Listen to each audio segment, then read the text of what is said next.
I think the Giants actually did it. Everything that happened up to this point was for a reason.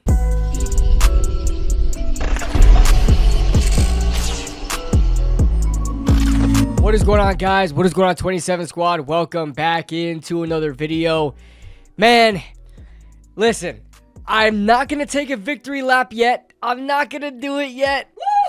But I think the New York Giants just secured the #1 overall draft pick in the 2025 NFL Draft. Now, I know it's a little bittersweet because obviously you look at the state of the Giants right now. They are absolutely terrible.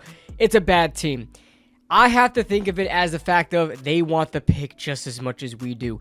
There is literally no reason. If somehow, we'll get into it in a second. But first, this video is being brought to you by BetUS. Make sure you guys check out BetUS for a 150% sign-up bonus up to $2,000 on your first deposit. Your second and third are 125%.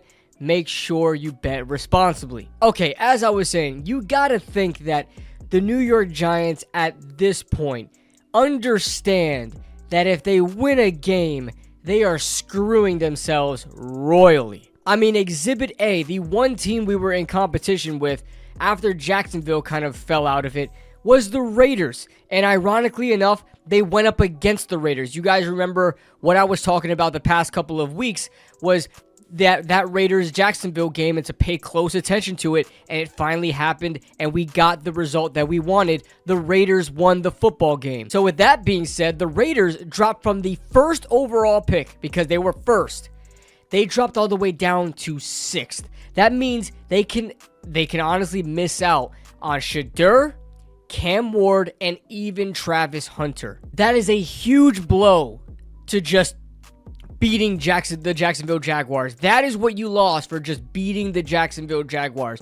Nobody's going to remember that win as Raiders fans. This is the point I was trying to make as Giants fans. If the Giants went ahead and beat the Atlanta Falcons, what does that do for you? What does that accomplish? It doesn't do anything for the long run. The season is already in shambles. I get it if you're already a 6-win team. You want to keep fighting. You want to keep going. But when you're this far down, when you're this bad, there is no reason to win another football game. Now, like I said, I'm not going to talk too much about the game. I don't really care about the game, to be frank with you. Malik Neighbors he's on the precipice of 1,000 yards. Tyrone Tracy is not getting anything going because obviously the quarterback situation, nobody fears the pass, so they are focusing on Tyrone Tracy. The defense continues to be terrible. Another week of 0 sacks. How about that Shane Bowen defense everyone was in my comments about? Like, I felt like I was the only one who didn't like Shane Bowen. You go on Twitter, I go on YouTube, I go on Instagram. Everywhere that I see, everybody's praising Shane Bowen for on pace for breaking the single-season sack record as a defense. I never took the bait. Now, I gave props for the sacks. I gave props for the amount of times they were able to sack the quarterback without blitzing.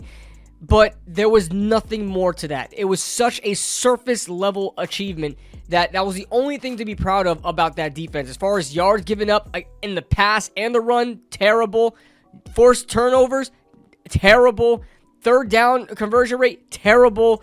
Interceptions, terrible.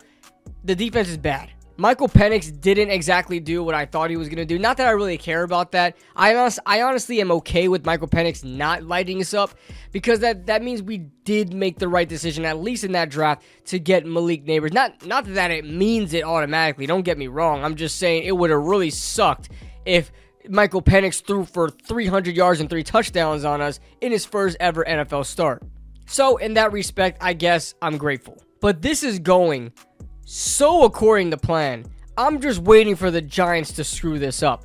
The Giants go, their next couple of games are, the final 2 games actually, are against the Indianapolis Colts at home, and that's a 1 o'clock game, and then the Philadelphia Eagles at the Link, last game of the season. Usually at this point, you would think Philly would kind of bench their starters as they usually do, kind of take their foot off the gas pedal. They are fighting for a #1 seed right now.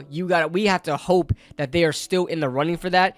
And we have to hope that if they do have it, that they're threatened in the last week of the season by the Detroit Lions or Minnesota Vikings, so they can force the starters on, and they have to play for that number 1 seed, and it would kind of take the Giants out of winning a game. Now, I know it sounds weird. I know it sounds stupid, and I know I have been one of the guys on this, content creator space for the Giants, always saying, I want to win games. I want to win games. This year really broke me. This year really kind of saw the light, as you can say. As far as the state of this team right now, I understand. I am not stupid. I understand that there is no point in winning these games. So, when you have a mission, when you have an objective, and it takes a lot of risk, and you're already this far gone, you gotta keep going. You gotta see it through. There's plenty of people on Twitter that are okay with the Giants getting a number 1 pick, but they're still complaining about how bad the Giants are. You wanted a number 1 pick. You're gonna get it. This is what happens when you get it. Now we're gonna do a lot of talking on this channel. We already have, but we're gonna do even more talking on this channel about Shedeur Sanders, and Cam Ward. Though one of those two guys will be a New York Giant. Forget about Travis Hunter. Forget about every other player in this draft. I've never been so sure, besides that 2018 draft with Saquon Barkley. I knew Saquon was going to be a Giant. This draft is such a surefire thing.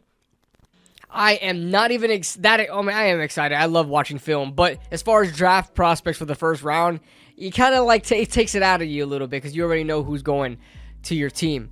But a lot of film going to be on Shedeur, a lot of film going to be on Cam.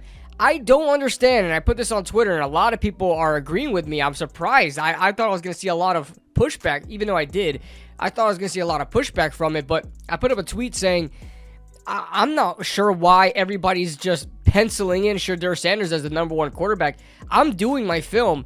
I already did a lot of film on Shedeur for me to acknowledge, that I don't think he's super special. I still think if you were to put him in last year's draft, he would be QB4. Same thing with Cam Ward. I think they would both be QB4 if they were going on individually. As far as what I think about Shedeur versus Cam Ward, now, I've only watched broadcast film of Cam Ward, okay? I've only watched broadcast film up to this point of Cam Ward, but I am a bigger Cam Ward fan. I prefer him. I feel like, this is just my opinion, I feel like he has a higher upside. I will take the guy with higher upside rather than a guy that is more NFL ready now, being that the Giants aren't even ready to compete right now. So there's not much that I'm looking to see off the rip. I want to see, of course, that he's capable of being a franchise quarterback, but there's not much of off the rip where I'm saying I need this guy to hit the ground running.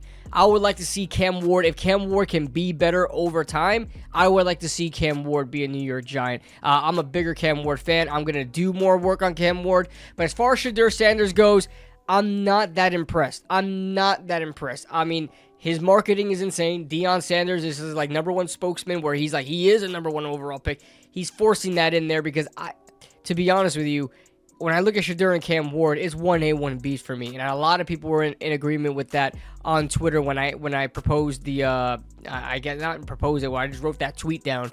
A lot of people were in agreement with me. So, I'll do more work on Cam Ward, but I'll be honest with you, if you gave me the number 1 overall pick right now, it's set in stone, I would probably take Cam Ward. That's just me. And I know these quarterbacks aren't phenomenal. I know these quarterbacks aren't the quarterbacks from last year. I get that. But this is where we're at right now. And we have the number 1 overall pick in the draft. Let's hope the Giants don't screw it up. All right? Because we don't want to leave our fate in Jacksonville's hands.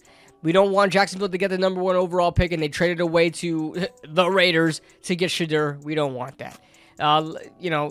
Even if the pick for the Giants at number 1 overall is Shedeur, I'm still okay with it. I'm not going to be mad. It's a quarterback that they're hoping will be a franchise quarterback, and we'll go from there. But my quarterback 1 is Cam Ward as of right now. That being said, leave your thoughts in the comment section below, guys. The Giants have the number 1 pick in the NFL draft. Thank you to BetUS for sponsoring this video, and we will see you all in the next video. Woo!